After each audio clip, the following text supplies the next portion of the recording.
Привет, друзья, уже утро, это значит краткий обзор последних новостей. Сегодня в Европе происходит новое событие, которое стоит отметить. В Германии ночью самолет Air France совершил внезапную посадку, причины которой сейчас уточняются. Почти одновременно канцлер Фридрих Мерц объявил о важном решении, которое может повлиять на миграционную политику всей Европы.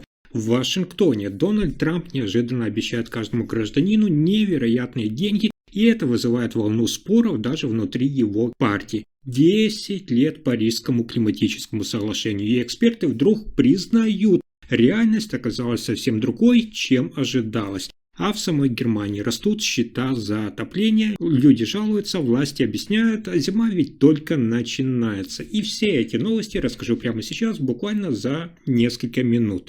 Итак, сегодня ночью самолет компании Air France, следовавший из Парижа в Сеул, столкнулся с неожиданной проблемой на борту и был вынужден незамедлительно приземлиться в аэропорту Мюнхена. Экипаж действовал оперативно, все 250 пассажиров и члены экипажа остались в полной безопасности. Причиной экстренной посадки стала техническая неисправность, угрожающая продолжению полета. Самолет был направлен на специальную стоянку для тщательной проверки и устранения неполадок. Представители аэропорта подчеркнули, что безопасность пассажиров остается высшим приоритетом, а экстренные меры сработали безупречно. Инцидент показал, что даже на современных авиарейсах внезапные ситуации возможны, и только профессиональная слаженность экипажа и аэропорта позволяет избежать опасности и сохранить спокойствие пассажиров.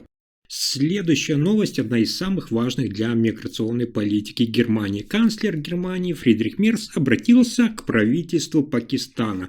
Внимание! С просьбой о помощи в вопросе афганских беженцев. В письме Берлина отмечается, что Германия не может требовать возвращения афганцев на родину без гарантии их безопасности. Мерц подчеркнул, что страна продолжает принимать меры по поддержке людей, уже находящихся в Германии, но одновременно ищет способы снизить новые потоки мигрантов. Германия предлагает Пакистану сотрудничество и внимание, и поддержку, чтобы афганцы могли получить помощь прямо на территории страны пребывания, а не пытались попасть в Европу. При этом Берлин рассчитывает на обоюдное взаимодействие. Предоставление ресурсов и поддержки зависит от готовности самого Пакистана принимать меры по управлению беженцами. Такой подход отражает новую политику Германии, сочетание гуманитарной помощи с контролем миграционных потоков.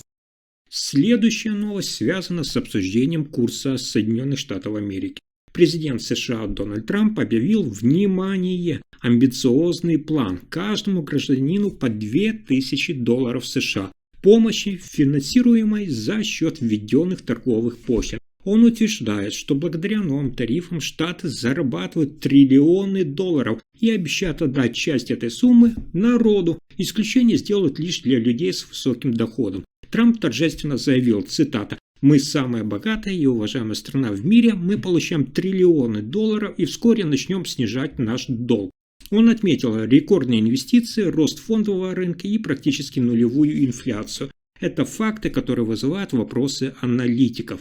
Критики напомнили, инфляция все еще около 3%, а обещание выплат становится при этом политическим ходом перед выборами после серии поражений республиканской партии на губернаторских и муниципальных выборах. Проект представляет собой сочетание популизма и протекционизма. Помощь населению предлагается там, где политический спрос велик, а средства там, где пошлины выросли. Отказавшись от части свободной торговли, Соединенные Штаты Америки становятся еще более изолированными. Рассчитан ли этот план на долгую перспективу? Пока вопрос.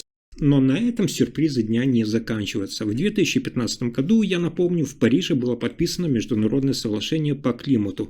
Парижское соглашение. Сейчас, по прошествии 10 лет, эксперты отмечают, хотя глобальное потепление продолжается и многие цели остаются вне досягаемости, появились ощутимые успехи, которых ранее не было. Среди позитивных изменений, например, рост доли возобновляемой энергии. Солнечные и ветровые источники расширяются, инвестиции в чистую энергетику впервые обошли инвестиции в ископаемое топливо. Более того, прогнозируемое повышение температуры к 2100 году снизилось с диапазона 3,7-4,8 градуса до примерно 2,6 и 2,8 градуса с момента принятия соглашения. В то же время эксперты предупреждают, темпы изменений все еще недостаточно. Ни по одному из ключевых показателей, от выбросов парниковых газов до финансирования адаптации, результат пока не соответствует амбициям.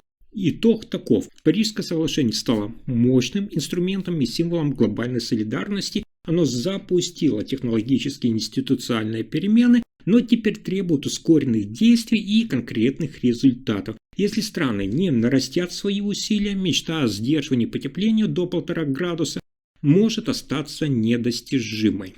И это только начало. В Германии арендаторы столкнулись с резким ростом счетов за отопление. В некоторых крупных городах, включая Берлин, Гамбург и Мюнхен, жители получают счета, которые значительно выше привычных. Причина – это окончание льготного периода на оплату энергии и возврат налога на газ и центральное отопление к обычной ставке. Это и привело к внезапным дополнительным платежам для многих семей. Ассоциация арендаторов отмечает резкий рост обращений за помощью.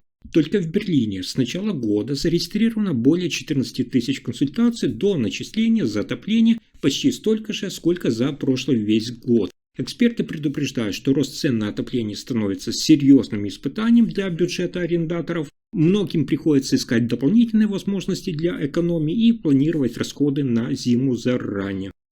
Следующая новость также заслуживает вашего внимания. В Италии продолжается расследование, связанное с гражданином Украины, обвиняемым в участии в инциденте на газопроводе «Северный поток». 49-летний гражданин Украины Сергей К. уже несколько месяцев, вы знаете, находится под стражей и с 31 октября отказался от питания в знак протеста. Об этом сообщил представитель по правам человека страны Дмитрий Лубенец. Адвокат отметил, что здоровье подзащитного критическое. Лубенец направил официальное письмо итальянскому министру юстиции, а также сообщил в социальных сетях, что Италия обязана обеспечить Сергею К. достойные условия содержания, право на полноценное питание, медицинское обслуживание и равные условия с другими заключенными, включая общение с семьей. Его адвокат отметил, что подзащитный заявляет о нарушении этих прав. Подозреваемый обвиняется немецкой прокуратурой в причастности к повреждению газовых трубопроводов в Балтийском море. В Италии уже принято решение об его экстрадиции в Германию, но защита объявила о намерении оспорить передачу и обратиться к высшей судебной инстанции в Италии. На фоне этого Германия и Италия участвуют в международном правовом процессе, связанном с обвинением одного человека и вопросами о правах заключенных в международной экстрадиции и соблюдении стандартов. Если информация оказалась полезной, ставьте лайк, подписывайтесь на канал и делитесь видео. Спасибо за просмотр.